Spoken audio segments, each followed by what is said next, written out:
সুপ্রিয় দর্শক, স্বাগতম জানাচ্ছি সর্বশেষ আপডেট বাংলা সংবাদে। শুরুতেই জানিয়ে দেব সংবাদ শিরোনাম, এরপর থাকছে বিস্তারিত। শুরুতেই জানিয়ে দেব, আবার একটা লাল বিপ্লবের মুখে বাংলাদেশ, আওয়ামী লীগকে ফেরাবে জামাত ও এনসিপি। বিস্তারিত থাকছে প্রতিবেদনে। আরও জানিয়ে দেব, জুলাই সনদ বাতিলে হাইকোর্টে রিট দাখিল, এবার কি ইউনূসের বিরুদ্ধেও হবে? বিস্তারিত থাকছে প্রতিবেদনে। আরও জানিয়ে দেব, দেশের অর্থনীতিকে পঙ্গু করে দিয়ে গেছেন ইউনূস। বিস্তারিত থাকছে প্রতিবেদনে। আরও জানিয়ে দেব, ইউনূস আউট, বাংলাদেশের সব ভিসা সার্ভিস চালু করছে ভারত, কবে থেকে? বিস্তারিত থাকছে প্রতিবেদনে। এবং সর্বশেষ জানিয়ে দেব, তরুণীকে ধর্ষণের পর গর্ভপাত করানোর অভিযোগ, ফের গ্রেপ্তার হিরো আলম। বিস্তারিত থাকছে প্রতিবেদনে। সুপ্রিয় দর্শক, এতক্ষণ শুনছিলেন সংবাদ শিরোনাম, এবারে শুনবেন বিস্তারিত। তার আগে ভিডিওটি ভালো লাগলে এবং সর্বশেষ আপডেট নিউজ পেতে চ্যানেলটি সাবস্ক্রাইব করুন। ধন্যবাদ।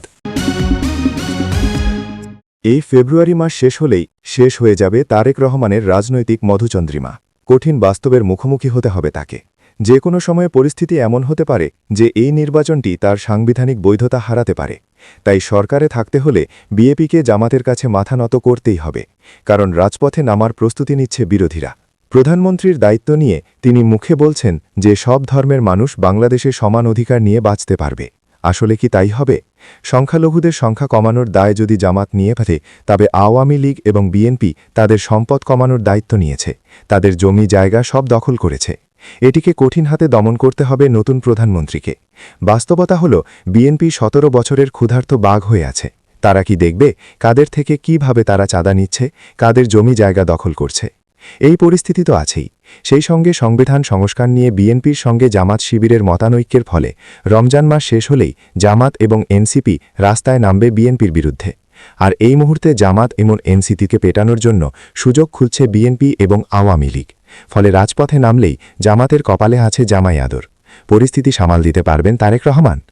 যারা ভাবছেন আওয়ামী লীগের ফেরার রাস্তা আপাতত বন্ধ, বিএনপি আওয়ামী লীগের দলীয় কার্যালয়গুলি খুলে দিলেও আওয়ামী লীগকে ফেরার কোনো ব্যবস্থা বিএনপি করে দেবে না।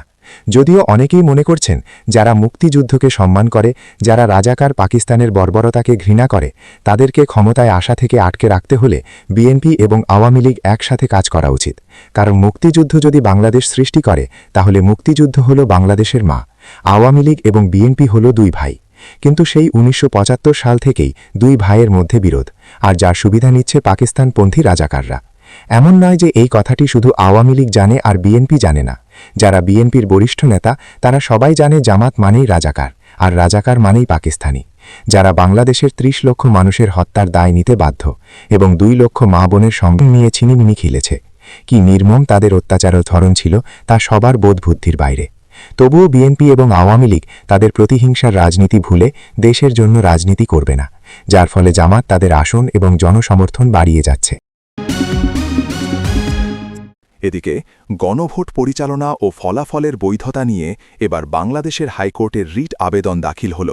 এই আবেদনে সদ্য হয়ে যাওয়া গণভোটের ফলাফল বাস্তবায়ন করা থেকে বিরত রাখতে নির্দেশনা বা রুল জারির আবেদন জানানো হয়েছে। সুপ্রিম কোর্টের আইনজীবী ABM আতাউল মজিদ জনস্বার্থে এ রিট দায়ের করেছেন। তার বক্তব্য, সংবিধানে গণভোট আয়োজনের কোনো বিধান নেই এবং নির্বাচন কমিশনের এমন কোনো গণভোট পরিচালনার ক্ষমতা নেই। মোদ্দা কথা, তার প্রশ্ন, কেন ১২ ফেব্রুয়ারি অনুষ্ঠিত গণভোটকে অবৈধ ও অসাংবিধানিক ঘোষণা করা হবে না? যদিও এই গণভোট এবং জুলাই সনদ বাস্তবায়ন নিয়ে আগেই ধোঁয়াশা তৈরি হয়েছে। বিএনপি সাংসদ সদস্যরা এমনিতেই গণপরিষদ বা সংবিধান সংস্কার পরিষদের সদস্য হিসেবে আলাদা করে শপথ নেননি। তাদেরও দাবি ছিল এমনই, বাংলাদেশের সংবিধানে এমন কোনো বিধান নেই। ফলে জুলাই সনদ বাস্তবায়নের ব্যাপারে মোহাম্মদ ইউনূস এবং জামায়াতে ইসলামীর মতো কয়েকটি রাজনৈতিক দলের স্বপ্ন এখন অথই জলে। ১২ ফেব্রুয়ারি অনুষ্ঠিত গণভোটে হ্যাঁ চিহ্নিত পরিবর্তনের প্রস্তাব সংখ্যাগরিষ্ঠ ভোটে অনুমোদন পায়।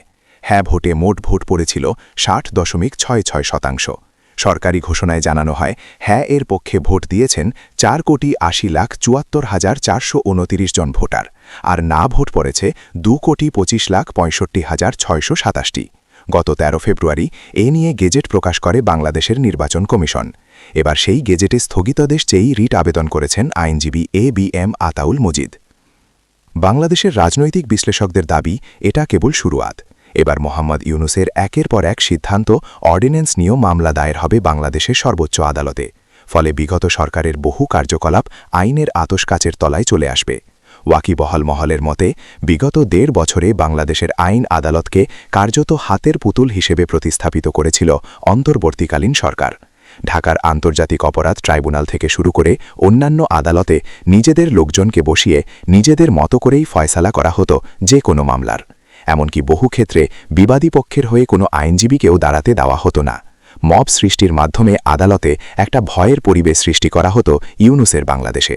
এখন দেশে বিএনপি সরকার এসেছে, আশা করা হচ্ছে এবার আইনের শাসন ফিরবে।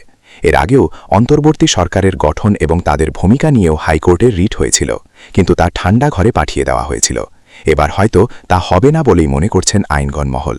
বাংলাদেশের আইনজীবী মহলের একাংশের দাবি, এবার ইউনূস সরকারের নেওয়া বহু সিদ্ধান্ত নিয়েও রিট পিটিশন দায়ের হতে পারে। আইনজীবী এবিএম আতাউল মজিদের দাবি, আমাদের সংবিধান রক্ষার শপথ নিয়েছিলেন প্রধান উপদেষ্টা। তার কাজ ছিল দেশের দৈনন্দিন কার্য পরিচালনা করা। দীর্ঘমেয়াদী চুক্তি তো অনেক দূরের কথা, কিন্তু ইউনূস সাহেব তা করে গিয়েছেন। বাংলাদেশের বর্তমান রাজনৈতিক আবহে বিএনপি সংসদে একক সংখ্যাগরিষ্ঠ দল। অপরদিকে জামাত, এনসিপি ও অন্যান্য জোট মিলে মোটে ৭৭টি আসন পেয়েছে। ইউনূসকে সামনে রেখে এই জোটই মূলত জুলাই সনদের মাধ্যমে বাংলাদেশের সংবিধান পরিবর্তন করতে গণভোটের আয়োজন করেছিল। কিন্তু এখন যা পরিস্থিতি, তাতে গণভোটকেই কার্যত বাতিল করতে উঠে পড়ে লেগেছে কিছু মানুষ। প্রবল চাপে জামাত ও এসিপি এখন ক্ষোভ উগড়ে দেওয়া ছাড়া আর কিছু করতেও পারছে না।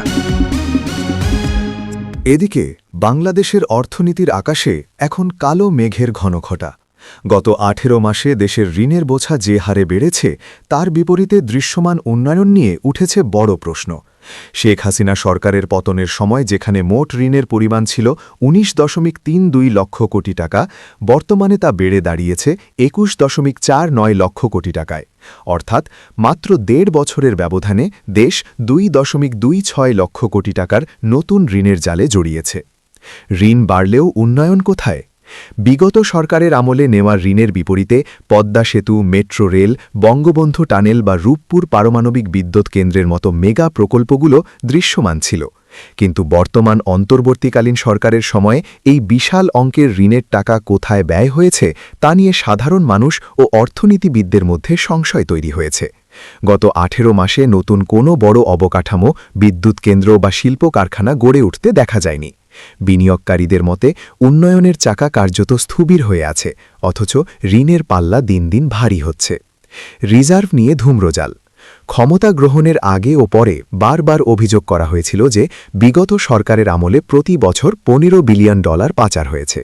যদি পাচার বন্ধ হয়ে থাকে তবে গাণিতিক হিসেবে বৈদেশিক মুদ্রার রিজার্ভ এখন $42 বিলিয়ন ছাড়িয়ে যাওয়ার কথা ছিল। কিন্তু বাস্তবতা ভিন্ন।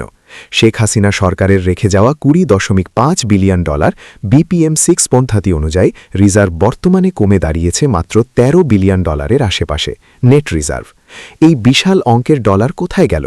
সমালোচকদের দাবি, যদি পাচার বন্ধই হয়ে থাকে তবে রিজার্ভ কমার এই হার কি সুপরিকল্পিত কোনো অর্থনৈতিক অব্যবস্থাপনা নাকি গোপন পাচারের ফল? ভবিষ্যৎ প্রজন্মের জন্য অশনি সংকেত। বর্তমানে দেশের প্রতিটি নাগরিকের মাথায় ঋণের যে বোঝা চেপেছে তা পরিশোধে আগামী কয়েক প্রজন্মকে ত্যাগ স্বীকার করতে হবে বলে আশঙ্কা করা হচ্ছে। বিশেষজ্ঞরা বলছেন, যে হারে রিজার্ভ কমছে এবং অভ্যন্তরীণ ও বৈদেশিক ঋণ বাড়ছে, তাতে রাষ্ট্রকোষ দ্রুতই শূন্য হয়ে পড়ার ঝুঁকিতে রয়েছে। কোনো উৎপাদনশীল খাতে বিনিয়োগ না করে শুধু প্রশাসনিক ও আনুষঙ্গিক ব্যয়ে ঋণের টাকা খরচ করায় দেশের অর্থনীতির মেরুদণ্ড ভেঙে পড়ছে।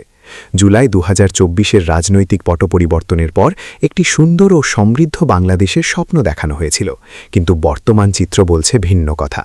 জনগণের দাবি, এই ২.26 লক্ষ কোটি টাকা কোন খাতে খরচ হল এবং রিজার্ভের ঘাটতি কেন দেখা দিল তার শ্বেতপত্র প্রকাশ করতে হবে। অন্যথায় ঋণের এই পাহাড় বাংলাদেশকে এক দীর্ঘমেয়াদী অর্থনৈতিক পঙ্গুত্বের দিকে ঠেলে দেবে। এদিকে তারেক রহমান ক্ষমতায় বসতেই ভারত বাংলাদেশের কূটনৈতিক সম্পর্ক উন্নত হতে শুরু করেছে। খুব শিগগিরই ফের সব ভিসা পরিষেবা স্বাভাবিক করবে ভারত। এই তথ্য দিয়েছেন সিলেটে নিযুক্ত ভারতে সিনিয়র কনস্যুলার অনিরুদ্ধ দাস। বাংলাদেশে সংবাদ মাধ্যমকে দেওয়া সাক্ষাৎকারে জানান, ভিসা পরিষেবা স্থগিতাদেশ প্রত্যাহার করা হবে। অনিরুদ্ধ দাসকে উদ্ধৃত করে বাংলাদেশের এক সংবাদ মাধ্যম লিখেছে, মেডিকেল এবং ডাবল এন্ট্রি ভিসা এখন জারি করা হচ্ছে। ভ্রমণ ভিসা সহ অন্য বিভাগ পুনরায় চালু করার পদক্ষেপ নেওয়া হচ্ছে। তিনি আরও বলেন, ভারত ও বাংলাদেশের সম্পর্ক পারস্পরিক শ্রদ্ধা ও সম্মানের উপর প্রতিষ্ঠিত। দুই দেশই দায়বদ্ধ। 2024 সালের অগাস্ট মাসে বাংলাদেশের তৎকালীন প্রধানমন্ত্রী শেখ হাসিনার দেশত্যাগের পর থেকে দুই দেশের মধ্যে সম্পর্কের অবনতি ঘটতে থাকে। তবে 2009 সালে যখন হাসিনা প্রধানমন্ত্রী হয়েছিলেন তখন কোনো সমস্যা হয়নি। নানা ক্ষেত্রে একসঙ্গে কাজও করতে শুরু করেছিল দুই দেশের সরকার। সম্পর্ক মজবুত ছিল। অথচ মোহাম্মদ ইউনূসের অন্তর্বর্তীকালীন সরকারের আমলে দুই দেশের সম্পর্ক তলানিতে ঠেকে। ভারত ও সেভেন সিস্টার্সকে নিয়ে একাধিক বিতর্কিত মন্তব্য করেছিলেন ইউনূস। সে দেশে ভারতবিরোধী বিচ্ছিন্নতাবাদী শক্তিগুলো মাথাচাড়া দিয়ে উঠেছিল। সংখ্যালঘু হিন্দুদের ওপর অত্যাচার শুরু হয়েছিল, যার প্রতিবাদ করেছিল ভারত। কিন্তু অবস্থার উন্নতি হতে শুরু করে সম্প্রতি তারেক রহমান ক্ষমতায় আসার পর। তার শপথগ্রহণ অনুষ্ঠানে হাজির ছিলেন লোকসভা স্পিকার ওম বিড়লা। খালেদা পুত্রকে শুভেচ্ছা বার্তাও পাঠিয়েছিলেন প্রধানমন্ত্রী মোদি। তখন থেকেই কার্যত পরিষ্কার হয়ে যায় দুই দেশের মধ্যে সম্পর্কের জট খুলতে শুরু করেছে। জুলাই বিদ্রোহের সময় এবং তৎকালীন প্রধানমন্ত্রী শেখ হাসিনার ভারতে ভ্রমণের 3 দিন পর 8 অগাস্ট 2024 সালে ভারত প্রথমবারের মতো ভিসা স্থগিত করে। এরপর 2025 সালের নভেম্বরে ভিসা স্থগিতাদেশের পরবর্তী দফা শুরু হয়। স্থানীয় বিচ্ছিন্নতাবাদী নেতা ওসমান হাদির মৃত্যুর পর বাংলাদেশে ভারতের ভিসা আবেদন কেন্দ্রগুলি ধারাবাহিকভাবে বন্ধ করে দেওয়া হয়েছিল। 17 নভেম্বর ঢাকা আইভিএসি, তারপর 22 নভেম্বর চট্টগ্রাম, খুলনা এবং রাজশাহী কেন্দ্রগুলি বন্ধ হয়ে যায়। এদিকে ফের শিরোনামে হিরো আলম। বাংলাদেশের আলোচিত কন্টেন্ট ক্রিয়েটর আশরাফুল আলম ওরফে হিরো আলমকে গুড়ায় ধর্ষণের অভিযোগে দায়ের করা মামলায় গ্রেফতার করেছে পুলিশ। বৃহস্পতিবার 19 ফেব্রুয়ারি দুপুরে বাংলাদেশের শাহজাহানপুর উপজেলার মাঝিরা বন্দর এলাকা থেকে তাকে গ্রেফতার করা হয়।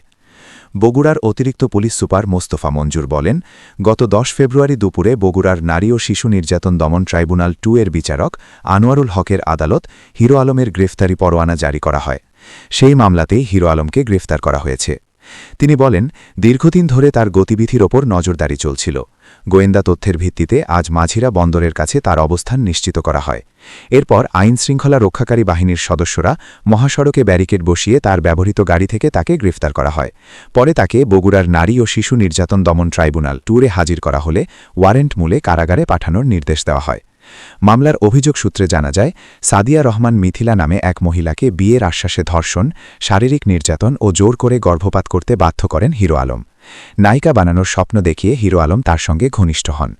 নির্যাতনের অভিযোগে গত বছরের 21 এপ্রিল নারী ও শিশু নির্যাতন দমন আইনে বগুড়ার আদালতে মামলা করেন ওই মহিলা। তদন্তে পিবিআই প্রাথমিকভাবে অভিযোগের সত্যতা পাওয়ার কথা জানায়। সেই রিপোর্টের ভিত্তিতেই আদালত গ্রেফতারি পরোয়ানা জারি করেন। মামলার বিবরণ অনুযায়ী হিরো আলম বিয়ের প্রতিশ্রুতি ও নায়িকা বানানোর আশ্বাস দিয়ে একাধিকবার ওই মহিলাকে ধর্ষণ করেন। পরে এক মৌলভী ডেকে কবুল পরিয়ে বিভিন্ন স্থানে বাড়ি ভাড়া নিয়ে একসঙ্গে থাকতে শুরু করেন। এক পর্যায়ে ওই নারী অন্তঃসত্ত্বা হয়ে পড়লে গত বছরের 18 এপ্রিল তাকে বগুড়ায় নিয়ে গর্ভপাতের জন্য চাপ দেওয়া হয়। রাজি না হওয়ায় 21 এপ্রিল হিরো আলম সহ অন্যরা তাকে মারধর করেন। এরপর ওই মহিলাকে বগুড়া শহরের একটি ক্লিনিকে ভর্তি করা হয়। সেখানে তার গর্ভপাত ঘটে। পরে 24 থেকে 26 এপ্রিল তিনি বগুড়ার শহীদ জিয়াউর রহমান মেডিকেল কলেজ হাসপাতালে চিকিৎসাধীন ছিলেন। হিরো আলম সিনেমা বানানোর কথা বলে ওই মহিলার কাছ থেকে প্রায় 15 লাখ টাকা ধার নেন বলে অভিযোগপত্রে বলা হয়েছে।